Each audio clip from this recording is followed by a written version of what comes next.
Hello, well, it's Debbie here, Debbie Skyrme. I'm Celebrant Spain, and I'm really excited because I've got with me one of my celebrant besties, and it's Niamh in Ireland. Hi, Niamh. Hi Debbie, how are you? I'm good, thank you. So tell everybody exactly where you are and what it is that you do. Firstly, my name is Niamh Callery, and I have my celebrant business is Anu Celebrancy, and I'm based in the sunny southeast of Wexford, which is the very bottom right hand corner as you're looking at Ireland. It's about an hour and a bit outside of Dublin, and it's called Wexford, and it is the most beautiful county. We've got fabulous beaches. We even have a kind of mini cliff tops, like nothing to rival the cliffs of Moher or anything like that, but it's just, yeah, we've got haunted houses, the oldest lighthouse in the world, the oldest working lighthouse in the world. Um, Fabulous gardens. Just, yeah, I love my county. We have an opera festival in October, so there's just summer's fabulous. Then we have the opera festival to break up the run up to Christmas, and it's just, yeah, best place in the world. I love it. I love it.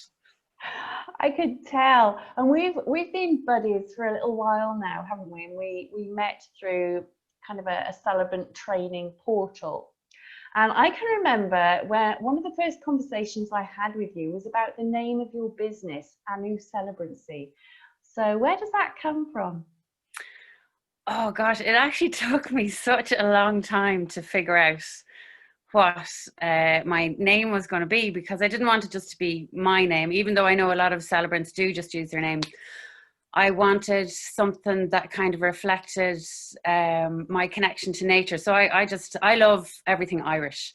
My name is Irish, and I love nature, and I have a fascination with Irish folklore. So there is a goddess called Danu or Anu, and she is like the almost like the mother of goddesses, or one of them, depending on which story that you're reading. And like, I suppose there's so many links with mythology across so many countries, especially in Europe. But for Celtic mythology, she was one of the highest goddesses, and related to the goddess Breed as well. There's some people say that she's one and the same, but anyway, that's where the name came from. So Anu, so she's like the goddess of health and food and yeah, everything really. So she's amazing. Not that I am, but I just kind of connected very strongly. It was the link with nature, and the Celtic connection. So that's what drew me to it. Yeah. Well, when we're chatting, when we have our weekly catch-ups, I often see you out on your dog walks. You've Yeah. got some beautiful areas round by you, haven't you? I mean, you're Yeah. often out in the trees and in the woods and Oh, do you know what?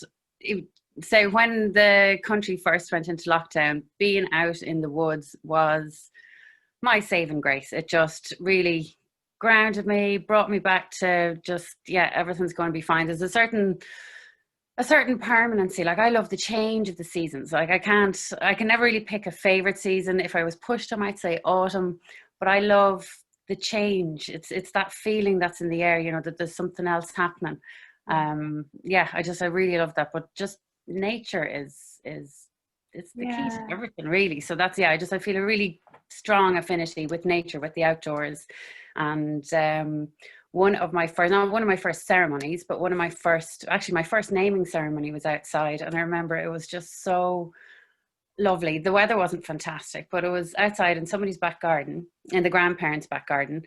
And there was chimes, these gorgeous chimes hanging in the trees. And just, at the most opportune moments, the breeze would blow and there'd be this beautiful noise coming. It was just like, oh my God, this is perfect. And you could hear birds in the background. It was really, really special.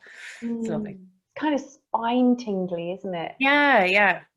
I absolutely. mean, here in Spain, we have, I don't know, 320 days of sunshine where I am. And we don't really have a spring and we don't really have an autumn. It just goes summer, summer, summer, summer, winter, summer, summer, summer, summer. So we have like a little bit of winter. And if you drive an hour inland, then we've actually got the Sierra Nevada, which has the longest ski season in Europe.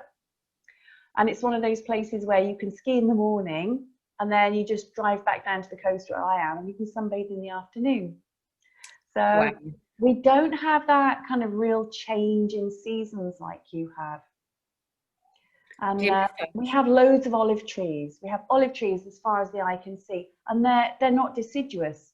So it's green all year round as well. So we kind of miss out on that a little bit. Oh, I've seen some of the pictures from where you live, and it just looks so stunning. It's yeah, it's kind of it's on my list of places to go. The list of places to go now is getting very, very long. I think it's kind of when you're in this situation where you can't actually go anywhere, Yeah. and you're looking outwards at places that you would like to go if you could. So yeah, my list is getting very long. Actually, my list in Ireland of places to go is still quite long. So So tell me, do you celebrate weddings and births and funerals? Do you cover I all three, Niamh? no, I don't do funerals yet. Basically because there is such a quick turnaround for funerals. So I don't feel that I would have like I have a very busy family life. So I don't think I'd have the very quick turnaround that would be required to be able to give the families the time that they would need in order to have the celebration that they want, which is eventually I would like to see myself doing it as a celebration of life rather than a funeral as such. So yeah, but that's down the line. But at the moment, I am just just weddings and naming ceremonies, and they are the most like I kind of when I started this, I thought, yeah, this could be a good job, and just it's amazing how wonderful of a job it is. It's just sometimes I kind of go, I can't believe this is my job to kind of tap into that energy for people and to I suppose be the facilitator to kind of really create something that they want. And yeah, and at the end when you've done it and you know that you've done that for the couple,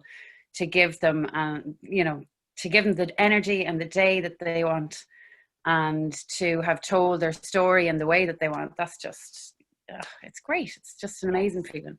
It's not a job, it's a vocation, isn't it? Something draws you to it. Yeah, And what drew you to Celebrancy in the first place? I was a funerals. registrar, and I was a registrar, and I was kind of getting very disillusioned. It was just wedding after wedding after wedding, and perhaps you never even met the couple before you officiated their legal ceremony. So that's what kind of pulled me into the celebrant side of it, the wedding rather than the marriage. What brought you into it? It was the funerals, actually. Really? Yeah, because I heard I didn't like the job that I was in, and I was on maternity leave, and I heard a lady talking on the radio about funerals and about life celebrations, and celebrating it in a way that the person would want, like the deceased person would want, as opposed to this kind of I suppose in Ireland we're very Catholic, or and there's still the remnants of that, in that that's the kind of the way the funeral is. And there's a lot of good points to Irish funerals, like they're just they're like no other. But The um wake is yes, the awesome. wake is such an important and a really integral part of the funeral. And a huge part of that is the storytelling. So that's kind of incorporated, I suppose, in what I would like to do for the funeral side of things. Um, but anyway, that's what drew me to it first. I thought, okay, I'll have a little look into that to see what it entailed. And then when I saw that they did weddings, I thought, oh yeah, I could definitely do that. And yeah, so I went and did the training. And yeah, so I've kind of been continuously training, I think, since then. Like it's like this bug, because you just want to do better all the time, and you really want to be able to offer your couples more, and more than they even think that they can have. Yeah, you just want to be able to kind of do the best for them, because chances are they're only going to do this once in their life, and it's such an important thing. It's such an important reason that they're there and that they have their family there. And yeah, it's just to really, really kind of make that the best moment, or best series of moments for them on the day. So that's And you yeah. really feel that particularly at the moment because you're personally going to go through something yourself, aren't you? Yes, well, some might say we've kind of already done it, but the story is slightly complicated because my partner is a woman. So in Ireland, 10 years ago, it was illegal to have a civil union or any kind of a union with somebody of the same sex. So it was legalized in the UK and Northern Ireland. So Ali, my wife, my civil partner, she's from Northern Ireland. So we went up to Belfast and had a civil ceremony there, a civil partnership. Yeah. And initially it wasn't recognised in Ireland, and then it was recognised in Ireland, and then Ireland joyously decided that everybody would be equal. So now same-sex marriage has the same rights as everybody else.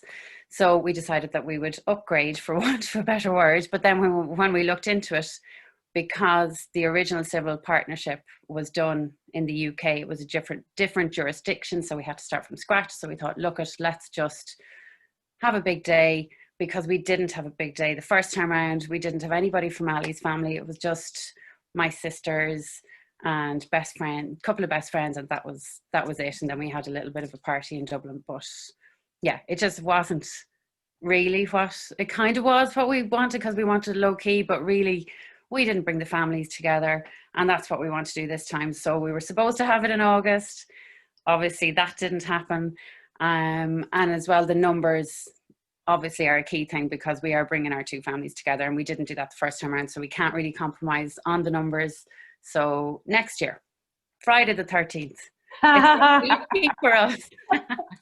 Friday the 13th. I didn't tell you this before, but it's very lucky for me. My first son was born on a Friday the 13th, so it's a lucky date, Niamh. Don't worry about it. It is actually. In numerology, 13 is a very lucky number, and yeah, I kind of looked it up afterwards, and I was like, oh yeah, there's loads of auspicious kind of rumblings behind Friday the 13th, and yeah, I'm very happy. Can't wait. Here in Spain, it's Tuesday the 13th that's considered unlucky. I have no idea why. I need to look into that, but yeah, it's different. And you mentioned about the Catholic influence in Ireland. Well, obviously in Spain, there's a very heavily Catholic influence as well. And strangely enough, we get a lot of couples from Ireland coming over to Spain. So they, like you say, they separate the marriage from the wedding. So they get legally married in Ireland, and then they come over to Spain for their wedding. So now is your chance to tell all those couples in Ireland, no, don't go over to Spain, stay in Ireland. Why should they stay with you? Why should they have their actual wedding ceremony with you in Ireland? What's so special about it? You're so passionate about it. Sell it. Oh. Well, if they were going to you, if I had to compete with you, that'd be very difficult. But yeah, I suppose one of the key reasons why they would go over would be for the weather. Yeah. So that would be the key, because it's more guaranteed than it would be here. But really, in Ireland, when the sun shines, there is no better place on earth to be. And there is nobody does a wedding from start to finish like the Irish. I have been to a few different kinds of weddings, but yeah, nobody does weddings like an Irish wedding. And like even the suppliers, like any of the suppliers that I have ever dealt with, they are just equally as passionate as I am about what I do. Like, they love what they do. So they're, everybody just wants the couple to have the best day that they possibly can. And they really want to give them what they want. And especially now, because it's been taken away from so many people, suppliers are really missing it. Like, I'm part of networks within, various different supplier groups. And it's just like, that's the general thing. It's not that just that, yes, it's their livelihood, but it's missing what they absolutely love doing. Yeah. And, small weddings are fabulous. I love small weddings. Big weddings are also equally great. So it depends on what the couple want. Because for me, it's all about the love story. Like, the love story is the reason that they're there. The people who they ask to come and witness it, they're part of that love story because they were there at some stage along the way. Maybe they were instrumental in it, maybe they weren't, but just, they had some influence on either, one of the couple's lives. They've had some kind of influence on it, which is why they have been selected to come to the wedding. And I suppose, in the times that we're in now as well, if you make a wedding invitation, or if you make the list, if you make the cut, like, that is such a big deal at the moment, because the numbers are so small. And it means so much to people to yeah, to have you there to celebrate that moment, because it's such an important moment. And that's really, yeah, that's really what I like to tap into, and to try and get to know the couple as much as possible, so that I can really tap into why they're there and what they want from the day, so I can really put that into the Yeah. ceremony for them. And then they won't care if the sun is shining or not, because yeah, that'll be great. And the I can't venues in compete Ireland with are that, Niamh. amazing. I can't compete.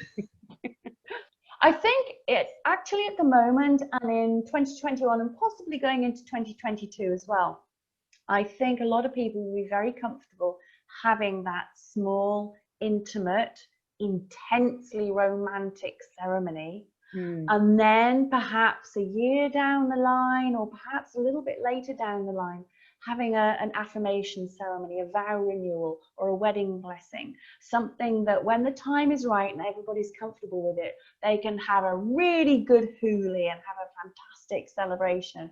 And it's kind of double bubble.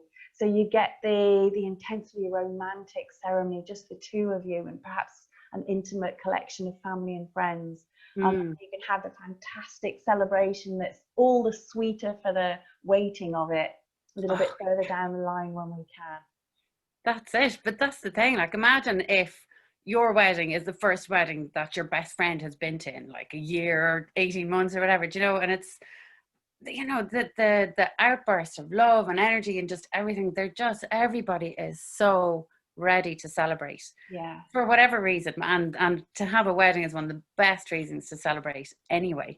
Yeah. And oh, do you know what I've noticed on some of the forums at the moment is that brides especially, but I would imagine grooms as well, but that couples are finding it hard to get, you know, to get going in the planning again if they've postponed once or twice or a few times, that they're finding it hard to get their mojo going again. And I just saw, my heart goes out to, I know exactly where they're coming from. And I just, you know, when I talk to my couples, they get excited again. When I talked to our celebrant, when we talked to our celebrant, I came away and I was like, oh my God, it's going to be great. And that's what I want to be able to put across to people as well, is to, you know, you can get excited about this, because there's a lot of the stuff is just trappings. And then everything else, you know, if you kind of pare it back a bit and just really focus on the reason why you're doing it, and focus. I know I'm biased and I think the ceremony is the most important part of the day, but like, that is such a pivotal turning point for the whole day, because it can totally kickstart the celebrations. Yeah. If you put in the Otherwise, vibes it's that you just a want. party. If you haven't got the Absolutely. ceremony at the centre of the day, then it's just a, you know, a family party, isn't it? Yeah, So, definitely. Which is fun too. so if people want to get in contact with you, Niamh, how can they? Where are you on social media? What's your website? How can they get a hold of you? I am on Facebook and Instagram as Anu Celebrancy, and Anu is ANU. And I don't mind if you call me Anu, that's fine. Loads of people call me Anu, but my name is actually Niamh, and it's an Irish name, and it isn't spelt in any way how it sounds. So yeah, I don't mind what you call me. But yeah, Facebook or Instagram, Anu Celebrancy, that's where you'll find me. Fantastic. Wexford Celebrant. Okay. Well, I always love listening to you. You have such a way with words, and you're such a storyteller. And Oh, I anybody didn't get carried away. anyone that has a celebration with you, whether it's a naming ceremony or any kind of wedding ceremony, they will have the most wonderful day, absolutely for sure. And I wish you so much love and so much future happiness to you and Ali as well. So have a fantastic day in the summer. I'm not going to give away the month, so nobody actually really knows. But Yeah, that, many Friday the 13th, there sorry. won't be many, will there? So thank you so much for chatting with me. So just to Yeah. remind everybody, I'm Debbie Skyrme, and I'm Celebrant Spain. And you can find me on all social media at Celebrant Spain, and the website is celebrantspain.es for España.